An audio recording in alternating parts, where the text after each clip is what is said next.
All right, so today we're diving into some philosophy. You sent us this really fascinating poem called Secrets of the Self by Mohammed Iqbal. Hmm. Now, Iqbal was a really prominent thinker in the 20th century. And I know philosophy and poetry can sound kind of intimidating, but honestly, Iqbal's work is all about unlocking that power within each of us, Yeah, which I think we can all relate to, right? absolutely.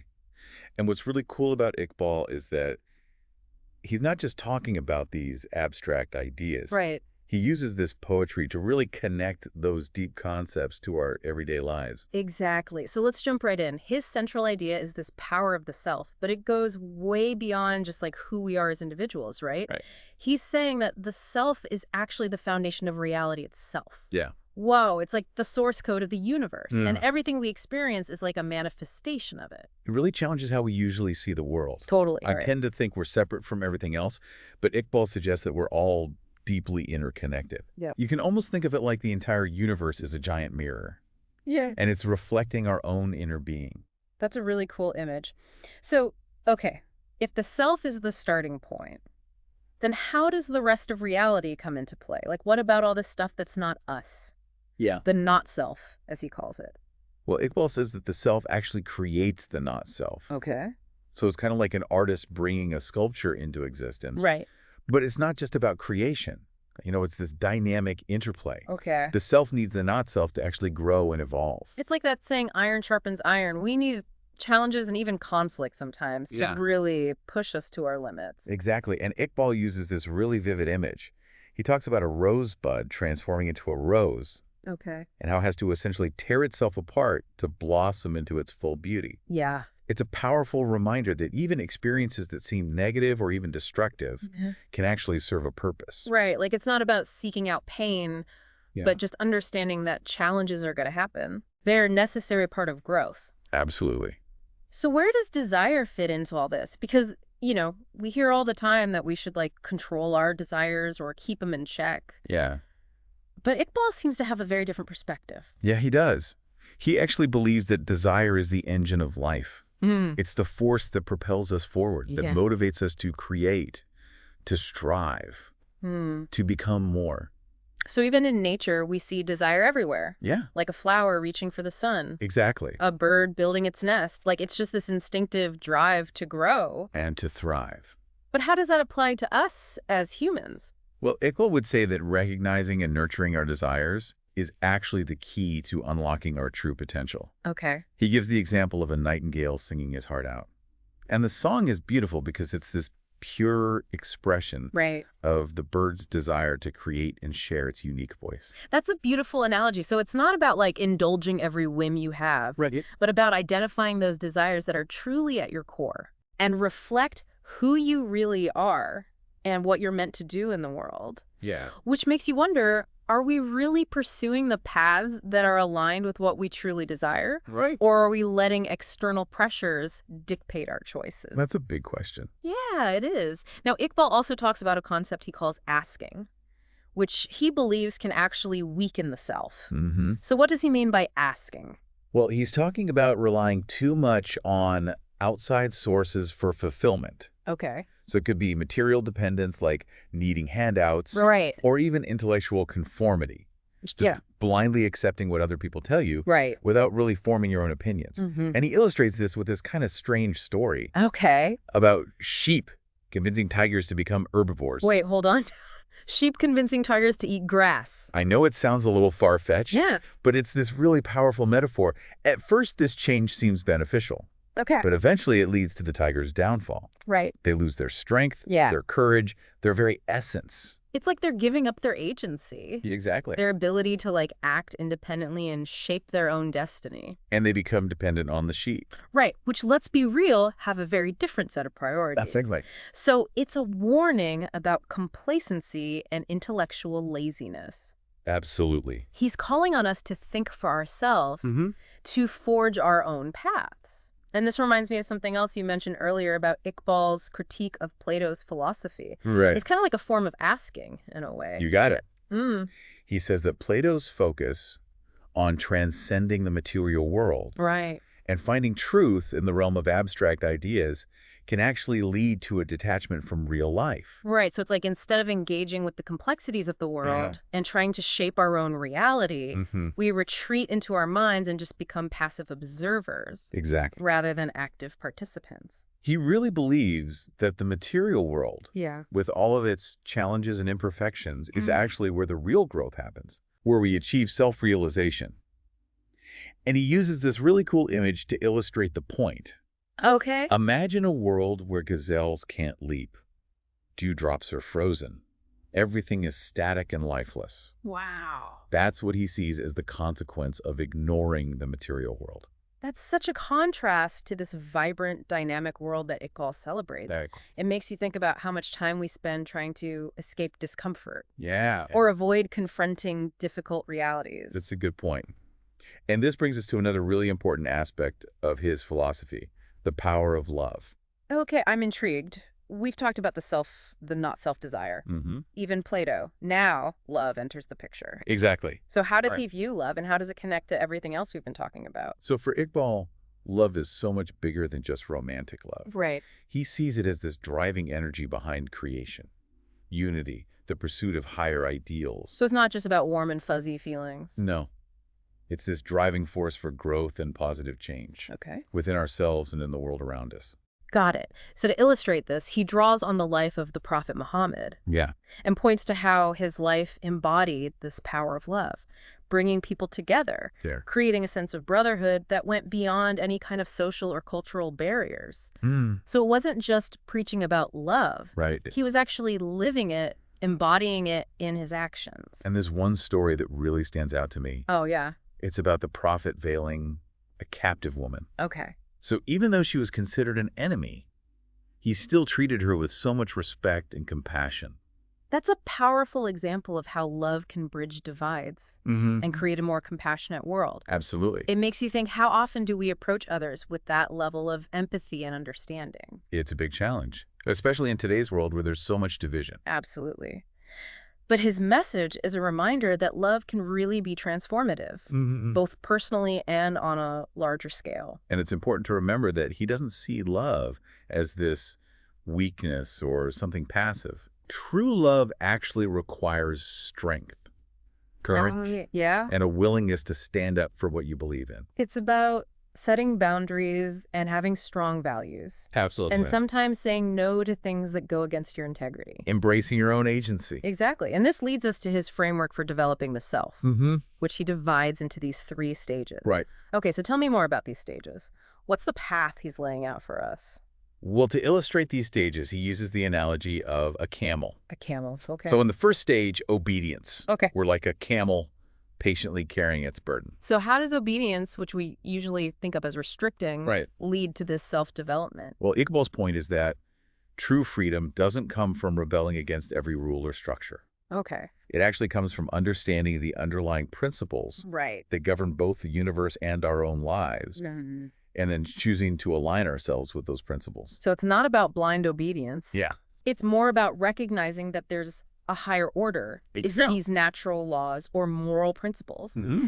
and that by working in harmony with them, we actually gain more freedom and power. Absolutely. That's interesting. So it's like learning the rules of a game so you can play it strategically and win? Exactly. And this leads to the second stage, self-control, Okay. where we start to actually tame that camel of the self. So in this stage, we're not just following external rules anymore. We're mastering our internal world. Exactly. You're understanding your desires, your Yeah. impulses, your habits, Mhm. and you learn how to channel them towards something bigger.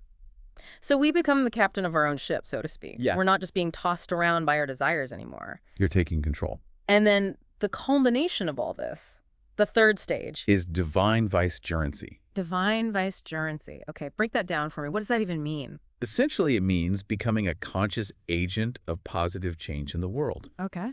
You've achieved this level of self-mastery, where your actions are aligned with a higher purpose, a purpose that goes beyond your own individual needs. So it's not about escaping the world or becoming a hermit. No. It's about engaging with the world, Yeah. but from a place of wisdom and purpose. You become a conduit for positive change, a force for good.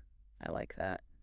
And to illustrate this idea, Iqbal points to the example of Ali, who's this really revered figure in Islam. Yeah. So what is it about Ali that makes him such a powerful example of this divine vice-agerancy? Well, Ali was known for his incredible strength and courage, Okay. but he was also deeply spiritual and compassionate. Hmm. He had all these different names like Butub, which means Father of Earth, Wow. and it reflected his deep connection to both the spiritual and material realms. So he embodied both power and humility, It's action and contemplation. Mhm. Is there a story about him that really illustrates this idea? There is. It's about Ali's advice to this young man from Merv who was struggling. He had all these enemies Yeah. and was feeling overwhelmed by their power. I think we've all felt that way at some point. Absolutely. Like we're up against something so much bigger than us. And Ali's advice is so insightful. He says that strength and self-reliance Okay. are essential for getting through life's challenges. Mm-hmm. He's encouraging him to claim his own power Yeah. and stop seeing himself as a victim. That's a powerful reminder that we have more agency than we realize. Yeah. We can choose to let our circumstances define us, or we can choose to rise above them. Absolutely. And speaking of rising above limitations, Iqbal has some pretty radical ideas about time. He does. He doesn't see it as this linear fixed thing, No. but something much more fluid Mm-hmm. and, dare I say, subjective. He challenges that whole traditional idea that time is this straight line Right. that we're all traveling along. He says it's actually a dimension of our consciousness. Okay, now you're really making my brain work. I know. It's a lot. How can time be a part of our consciousness? It feels like something outside of us. It's like objective and unchangeable. Think about it this way. Have you ever noticed how time flies when you're doing something you love? Oh, absolutely. But it drags on forever when you're bored. All the time. Yeah. Sometimes an hour feels like 5 minutes, and then 5 minutes can feel like an hour. Exactly. Yeah. So your experience of time is actually influenced by your internal state. So you're saying we're not just passive observers of time. Right. We're active participants. And he uses the experiences of these mystics like Bayezid of Bistam, Okay. who claim to have transcended the normal idea of time through spiritual practice. So we can step outside of linear time Mhm. and experience these moments where past, present, and future all seem to kind of converge. Exactly. And this brings us to another crucial point, the importance of tradition and unity. Okay. He was worried that neglecting cultural traditions Right. and just embracing this like homogenized global culture can actually weaken societies Right. and lead to a loss of identity. And he uses that analogy of the Ganges River in the Himalayas. Yes, the Ganges is constantly flowing and merging with the ocean, Right. So it loses its individuality. but the Himalayas are firmly rooted. Yeah. So they maintain their unique character and strength. So it's a metaphor for preserving our cultural heritage while remaining open to learning from other traditions. That's it. Finding that balance between honoring your roots Right. and embracing our interconnectedness. So we need to be both deeply rooted like the Himalayas Yes, and flowing like the Ganges. it's about recognizing that diversity is a strength, Right. not a weakness. Right. And this brings us back to that core of his philosophy, Okay. the power of the self. He's urging us to cultivate our own unique individuality Mm-hmm. while recognizing our interconnectedness with everyone. Wow. This whole deep dive has been a whirlwind of ideas. It is a lot. From the self being the foundation of reality to the power of desire, the transformative nature of love, Yeah, even the idea that time is not fixed. that's a lot to think about. It really is. It's been quite a journey. And what's so cool about Iqbal is he doesn't present these ideas in this like dry academic way. Right. He uses poetry storytelling Right. and vivid imagery to really bring his philosophy to life. He's like this philosopher poet who's trying to awaken our souls, Mm-hmm. not just fill our heads with concepts. Exactly. And what I find really inspiring is his emphasis on action. Right. He's not just saying, think about this or passively accept this. He's actually saying, go out and do something. Yeah. Create, strive, make a difference. Exactly. It's a call to action to really step into our power and use it for good, not just for ourselves, but to make the world a better place. Absolutely. And it's important to remember that this journey of self-discovery and self-realization doesn't have to be a solitary one. Right. We need each other. Yeah. We need to cultivate relationships that nourish us Hmm? and inspire us to be our best selves. Yes. And this makes me think about that line in the poem Secrets of the Self, where he expresses this deep longing for a sympathizing friend, Hmm. an adept in the mysteries of my nature. It's beautiful. It is. It speaks to that human need for connection, to Yeah. have someone who sees you and really understands your journey. We all crave that sense of belonging, that Right. feeling of being deeply understood. Absolutely. And those kinds of relationships can be incredibly powerful. Mm. They help us through the challenges of life, and they Mm. can help us reach our full potential. It's like finding your tribe, Exact, like a yeah. people. And this brings us back to the core of Iqbal's message, Hmm. the power of the self. And it's not about ego Right. or being self-centered. It's Hmm. about recognizing that spark within each of us Yeah. and using it to create a more just and beautiful world. That's what it's all about. So as we wrap up this deep dive into this really profound world of Muhammad Iqbal, Mm. I'm left with this sense of both challenge and possibility, Hmm. because his ideas aren't just these abstract things to think about. Right. They're a call to action, A challenge. an invitation to step into our power Yeah. and create a world that reflects the beauty and the wisdom and the compassion that we all have inside us. I love that. That's a beautiful way to put it. So as we go forth into the world, Mm-hmm. let's remember to cultivate our own unique gifts, Yes, nurture those deep connections that feed our souls, absolutely. and use our power both individually and collectively Mm. to make a positive impact on the world. I love it. Until next time, keep seeking, keep exploring, Mm-hmm. and keep diving deep. Yes. And this leads us to his framework for developing the self, which he divides into these 3 stages. Okay, this is where it gets really interesting. Yeah. Tell me more about these stages of self-development. What's the path that he lays out for us? Well, to illustrate these stages, he uses the analogy of a camel. Okay, I'm curious about this camel analogy. Mm. How does obedience, which we often associate with restriction, lead to self-development? Well, his point is that true freedom doesn't come from rebelling against all rules or structures. Right. It comes from understanding the underlying principles that govern both the universe and our own lives, and then choosing to align ourselves with those principles. So it's not blind obedience. It's about recognizing that there's a higher order, a set of natural laws or moral principles, and that by working in harmony with them, we actually gain more freedom and power. Precisely. It's like learning the rules of a game so you can play it strategically and effectively. And this leads to the second stage, self-control, where we start to tame that camel of the self. So in this stage, we're not just following external rules, we're starting to master our own internal world. Exactly. It's about understanding our desires, our impulses, our habits, and learning to channel them towards a higher purpose. It's like becoming the captain of our own ship, so to speak. We're not just being tossed about by the waves of our desires, but we're charting a course and steering ourselves towards our goals. That's a great analogy. Yeah. And the culmination of this process, the third stage, is what he calls divine vicegerency. Divine vicegerency. Okay, that sounds pretty intense. Break that down for me. What does that even mean? Essentially, it means becoming a conscious agent of positive change in the world. You've achieved a level of self-mastery where your actions are aligned with a higher purpose, a purpose that goes beyond your own individual needs and desires. So it's not about escaping from the world or becoming a hermit. It's about engaging with the world, but doing so from a place of wisdom, compassion, and purpose. Exactly. You become a conduit for positive change, a force for good in the world. And to illustrate this concept, he points to the example of Ali, a revered figure in Islam. Okay, so what is it about Ali that makes him such a powerful example of divine vicegerency? Well, Ali was known for his incredible strength and courage, but he was also deeply spiritual and compassionate. His various names like Buturab, which means Father of Earth, reflect his deep connection to both the spiritual and material realms. He embodied both power and humility, action and contemplation. He sounds like a fascinating figure. Is there a specific story about Ali that illustrates this concept of divine vicegerency? There is. He shares the story of Ali's advice to a young man from Merv, who was struggling with enemies and feeling overwhelmed by their power. I think we've all felt that way at some point, right? Like we're up against forces that are bigger than us. Absolutely. And Ali's advice is incredibly insightful.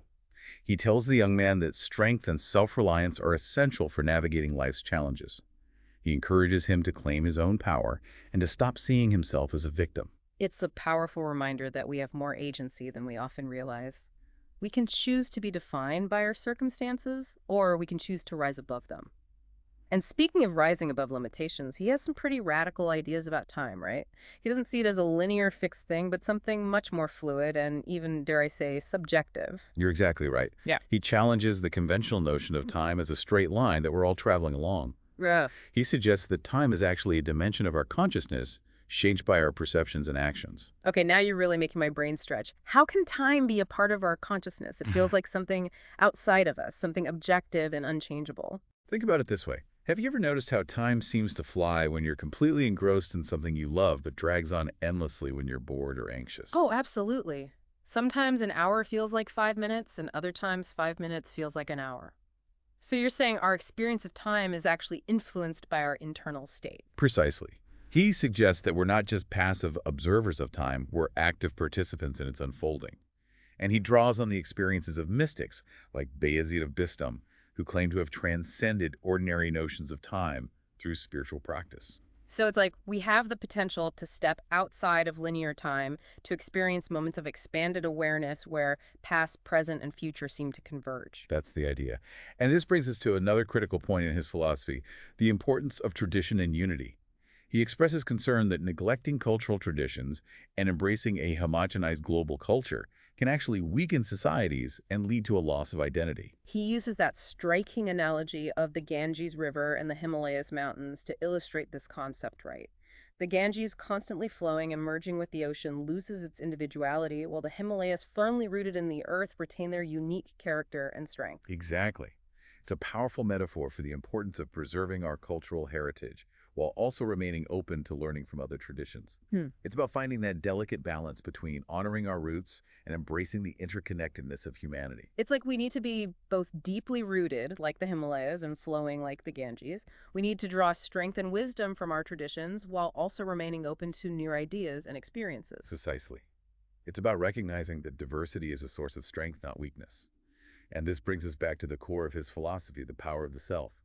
He's calling us to cultivate our own unique individuality while also recognizing our interconnectedness with all of humanity. This whole deep dive has been a whirlwind of ideas. From the self as the foundation of reality, to the power of desire, the transformative nature of love, and even the malleability of time. It's been a real intellectual feast. And what's so remarkable about him is that he doesn't just present these ideas in a dry academic way. He uses poetry, storytelling, and vivid imagery to bring his philosophy to life. He's like a philosopher poet who's trying to awaken our souls, not just fill our heads with abstract concepts. And what I find really inspiring is his emphasis on action. He's not just calling for contemplation or passive acceptance. He's urging us to engage with the world, to create, to strive to make a difference. Yeah. It's like he's saying, hey, wake up and use that power for good. Yeah. And it's important to remember that this journey of self-discovery Right. doesn't have to be a solo mission. Yeah, we need each other. We need those connections For sure. We need to build relationships that help us thrive. and inspire us. Yeah, to become the best versions of ourselves. Exactly. Which makes me think of that line in Secrets of the Self, where he talks about longing for a sympathizing friend, an adept in the mysteries of my nature. It's beautiful. It really is. It just shows how much we all need that connection. Yeah. To have someone who sees us and understands us. We all want to feel like we belong, Totally. like we're understood for who we truly are. Absolutely. And those relationships can be so powerful. They can help us overcome those challenges and really reach our full potential. It's like finding your tribe, Exactly. your people. Your people. And this brings us full circle back to the core of his message, the power of the self. But it's not about ego or being self-centered. No, not at all. It's about recognizing that divine spark Yeah. that's within each of us and using it to make the world a better place. That's really what it's all about. Yeah. So as we wrap up this deep dive into the world of Muhammad Iqbal, I'm feeling a mix of excitement and a little bit of overwhelm. I get it. Because his ideas are challenging, Yep. but they're also so full of hope and possibility. He's pushing us to think differently. Exactly, and to actually go out and do something. Right. To make a difference. Yeah, so as we go out into the world inspired by his message, let's remember to cultivate our own unique gifts. Yes. And nurture those deep connections. Absolutely. And use our power to make a positive impact. Love that. Until next time, keep seeking, keep exploring, and keep diving deep. Dive deep.